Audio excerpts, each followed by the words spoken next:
Steve here, Shen RC, and today I'm with the Kyosho Foxx. And you can see I have it on top of my car, and I want to try this out. I haven't run it in a long time. I got two 2S lipos in here, the SMC ones, and I also have the new 35 kilogram servo in here.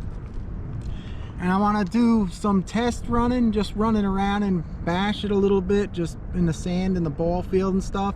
I'm going to hook a GoPro up on here and see if we could get some cool views, but this is kind of flexible, so we'll see how that works out. I'm going to do a GPS speed run because I never did one before with this. So let's take it out and see how she goes.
GoPro attached right here. I crashed and flipped. It flipped over and nailed right here the camera. Oh man, that's not good. Duct tape and shoe glue next time out.